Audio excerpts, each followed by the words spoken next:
Hello कक्षा 7 के विद्यार्थियों। आज हम देखेंगे उत्सर्जन के बारे में। जंतुओं में उत्सर्जन उत्सर्जन कैसे होता है जंतुओं में। तो जो हमारे शरीर में अपशिष्ट पदार्थ उत्पन्न होते हैं उनको हमारा शरीर बाहर कैसे निकालता है उसके बारे में हम देखेंगे। आपको याद होगा कि शरीर में अपशिष्ट पदार्थ के रूप में उत्पन्न कार्बन डाइऑक्साइड फेफड़ों द्वारा किस प्रकार उच्छ्वसन के प्रक्रम के दौरान शरीर से बाहर निकाली जाती है। हम श्वसन करते हैं ये वाला, और हम जो बाहर श्वास निकालते हैं तो ये हमारा उच्छ्वसन है, ठीक है ना। तो हम कार्बन डाइऑक्साइड को कैसे निकालते हैं, उच्छ्वसन के प्रक्रम से निकालते हैं। यह भी ध्यान में रखिए कि अपाचित भोजन बहिक्षेपण प्रक्रम द्वारा मल के रूप में शरीर से बाहर निकाल दिया जाता है। तो अपाचित जो हमारा भोजन है, ये हमने दूसरी अध्याय में पढ़ा था कि हमारा शरीर में जो अपाचित भोजन होता है वह बहिक्षेपण प्रक्रम द्वारा मतलब मल के रूप में हम उसको शरीर से बाहर निकाल देते हैं। तो यह हमारा दूसरा अपशिष्ट पदार्थ है। हम अब यह मालूम करें कि अन्य अपशिष्ट पदार्थ शरीर द्वारा कैसे बाहर निकाले जाते हैं। ठीक है, दो के बारे में हमें पता है कि उच्छ्वसन द्वारा हम कार्बन डाइऑक्साइड निकालते हैं, मल द्वारा हम अपाचित भोजन निकालते हैं। तो आपके मन में यह प्रश्न उठ सकता है कि आखिर ये अपशिष्ट पदार्थ आते कहाँ से हैं। जब हमारी कोशिकाएं अपना कार्य करती है तो कुछ पदार्थ अपशिष्ट के रूप में निर्मुक्त होते हैं। ठीक है, हमारी कोशिकाएं जब अपना कार्य करती रहती है तो कुछ पदार्थ ऐसे होते हैं जो अपशिष्ट के रूप में निर्मुक्त होते हैं। अधिकांशतः ये पदार्थ विषाक्त होते हैं। कैसे होते हैं, विषैले होते हैं, इसलिए इन्हें शरीर से बाहर निकालने की आवश्यकता होती है। सजीवों द्वारा कोशिकाओं में निर्मित होने वाले अपशिष्ट पदार्थों को बाहर निकालने के प्रक्रम को उत्सर्जन कहते हैं। क्या कहते हैं उनको, उत्सर्जन। आपको पूछा जाए कि उत्सर्जन क्या है तो सजीवों द्वारा कोशिकाओं में निर्मित होने वाले अपशिष्ट पदार्थों को बाहर निकालने का जो प्रक्रम है उसको उत्सर्जन कहते हैं। और उत्सर्जन में भाग लेने वाले सभी अंग मिलकर उत्सर्जन तंत्र बनाते हैं। ठीक है, तो अब हम देखते हैं सबसे पहले मानव उत्सर्जन तंत्र। क्या देखेंगे, मानव का उत्सर्जन तंत्र देखेंगे। रक्त में उपस्थित अपशिष्ट पदार्थों को शरीर से बाहर निकाला जाना चाहिए। ठीक है, तो यह किस प्रकार होता है, हमारे रक्त में भी अपशिष्ट पदार्थ होते हैं और उन्हें बाहर निकाल देना चाहिए, लेकिन कैसे। अपचित खुराक होती है तो हम उसको मल के द्वारा निकाल देते हैं। कार्बन डाइऑक्साइड जो श्वसन में होता है तो उसे हम उच्छ्वसन के द्वारा निकालते हैं। लेकिन रक्त में मिली अपशिष्ट को हम कैसे निकालेंगे, तो उसके लिए रक्त को छानने की व्यवस्था की आवश्यकता होती है। तो यह व्यवस्था वृक्क गुर्दों में उपस्थित रक्त कोशिकाओं द्वारा उपलब्ध की जाती है। ठीक है, किसके द्वारा, यहाँ पर देखिए, ये देखिए वृक्क है जिसे हम अंग्रेजी में किडनी कहते हैं। ठीक है, गुर्दों में उपस्थित रक्त कोशिकाओं द्वारा उपलब्ध की जाती है। जब रक्त दोनों वृक्कों में पहुंचता है तो इसमें उपयोगी और हानिकारक दोनों ही प्रकार के पदार्थ होते हैं। तो यह जो हमारा रक्त होता है वो हमारे गुर्दों में भी मतलब वृक्कों में भी पहुंचता है। तो जब वो वहाँ पर पहुंचता है तो उसमें उपयोगी और हानिकारक दोनों पदार्थ उपस्थित होते हैं। उपयोगी पदार्थों को रक्त में पुनः अवशोषित कर लिया जाता है। ठीक है, जो उपयोगी पदार्थ होता है हमारे रक्त में तो वो उसको वापस से अवशोषित कर लिया जाता है।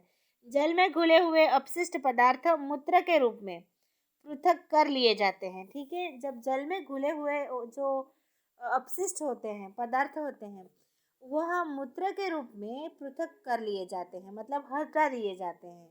वृक्कों से मूत्र वाहिनियों से होकर मूत्राशय में जाता है। कहाँ पर जाता है, मूत्राशय में जाता है। तो मूत्र वाहिनी कहाँ पर है, यहाँ पर देखिए, ये जो है वो हमारी मूत्र वाहिनी है। ठीक है, वृक्कों में जो जरूरी जो चीज़ें होती है, जो पदार्थ हमारे रक्त में होते हैं, उन्हें वापस से उसमें सोख लिया जाता है। लेकिन जो बिन जरूरी पदार्थ है तो वह मूत्रवाहिनियों, जल में घोलकर उसको मूत्रवाहिनियों द्वारा मूत्राशय में भेज दिया जाता है। मूत्रवाहिनियां नली के आकार की होती है। हमें यहाँ चित्र दिखाया गया है इस प्रकार की। मूत्राशय में मूत्र संचित होता रहता है। ठीक है, यहाँ पर मूत्राशय में, यहाँ पर देखिए ये हमारा मूत्राशय है मानव का, तो इसमें मूत्र जो है संचित होता रहता है, इकट्ठा होता रहता है। और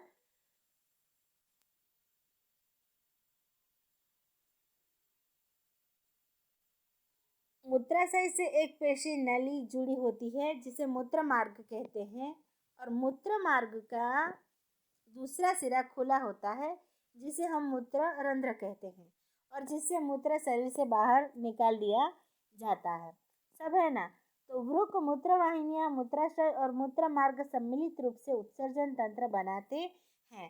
तो यह जो आप चित्र है, आपको हृदय और यहाँ पर जो आपकी मूत्र मानव उत्सर्जन तंत्र का जो चित्र है उसको मुखपाठ कर लेना है, ये परीक्षा में आता है। ठीक है,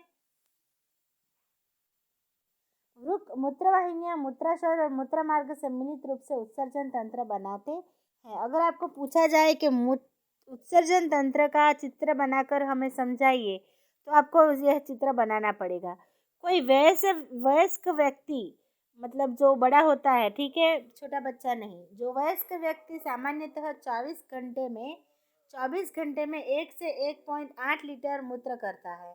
ठीक है, 24 घंटे में कितना मूत्र करता है? 1 या फिर 1.8 लीटर, मतलब 1.5 लीटर से ज़्यादा। मूत्र में 95% जल होता है और 2.5% यूरिया और 2.5% अन्य अपशिष्ट पदार्थ होते हैं। मूत्र में 95% तक तो जल ही होता है, 2.5% यूरिया होता है और 2.5 अन्य अपशिष्ट पदार्थ होते हैं। यह हम सभी का अनुभव है कि गर्मियों में हमें पसीना आता है ना। आपकी बगल में, आपके मुंह से, आपके माथे से पसीना टपकता रहता है गर्मियों में। ठीक है, स्वेद में जल और लवण होते हैं। क्या होता है स्वेद में? क्या होता है? एक तो जल होता है और एक तो लवण होता है।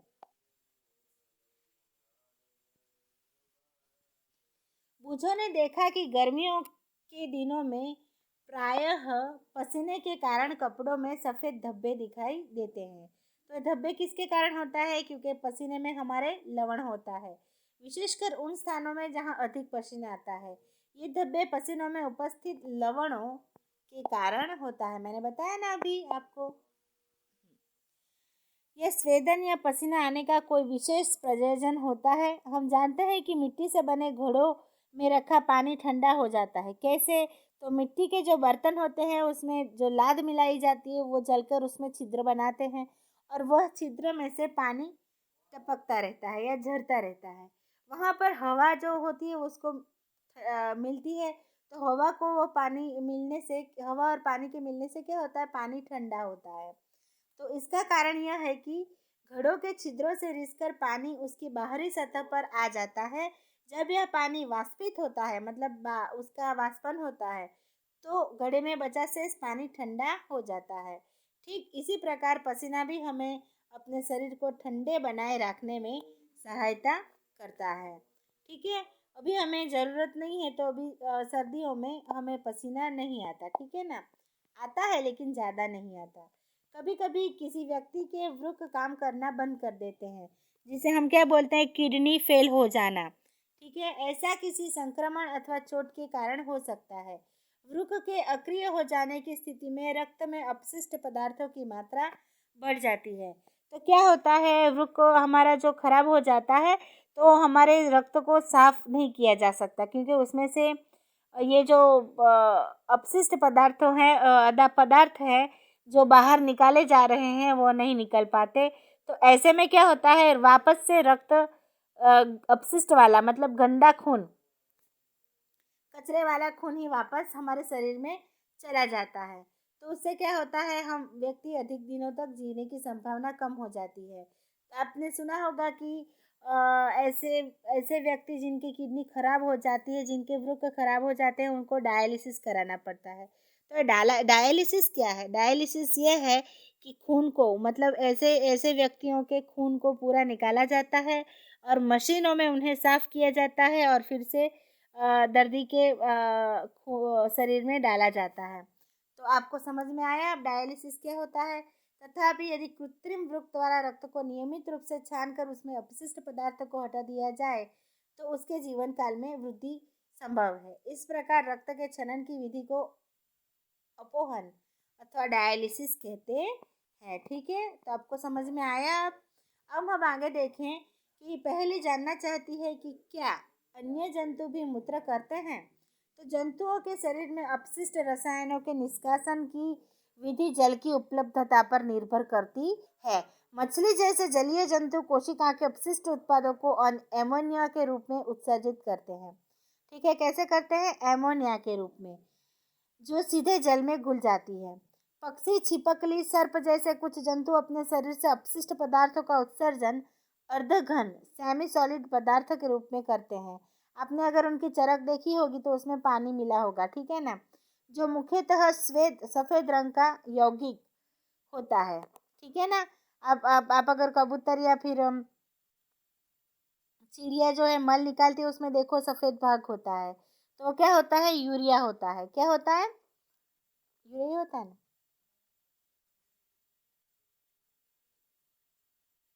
यूरिक अम्ल होता है। मानव द्वारा उत्सर्जित अपशिष्ट पदार्थों में यूरिया प्रमुख होता है। तो आपको समझ में आया यहाँ पर, तो ये भी आपको याद रखना पड़ेगा। मछली जो है वो अमोनिया निकालती है, ठीक है, और सीधा जल में घुल जाता है। ठीक है, लेकिन उत्सर्जित सभी प्राणी करते हैं।